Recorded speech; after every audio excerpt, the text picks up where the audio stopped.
Gas stations across Crimea are dealing with visible shortages of 95-grade gasoline, with price boards in Sevastopol showing the fuel completely unavailable, forcing many drivers to adjust their routines and budgets.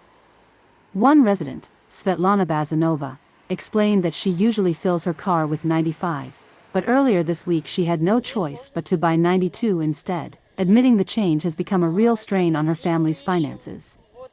She described it as a noticeable hit to the household budget and a daily inconvenience. Others, like local resident Marina Myroshnik, say they are adapting more easily, switching to 92 without much concern, insisting there are no unsolvable problems and that people will get by. The shortages are tied to a broader energy squeeze, with Ukraine intensifying strikes on Russian oil refineries since early August, hitting key facilities in Novokubishevsk, Syzran, Ryazan, and Volgograd in retaliation for Moscow's missile and drone attacks. At the same time, seasonal factors are adding pressure, as summer travel and grain harvesting push demand for fuel higher across the region.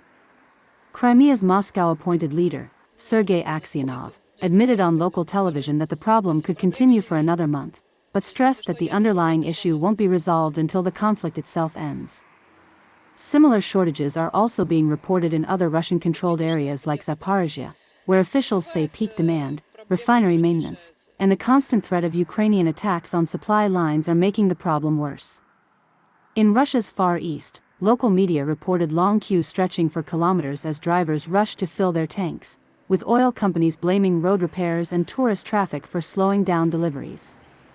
Although Moscow has tried to ease the crisis by banning gasoline exports since late July, analysts say logistical bottlenecks, low stockpiles, and ongoing refinery repairs mean the crunch is likely to persist.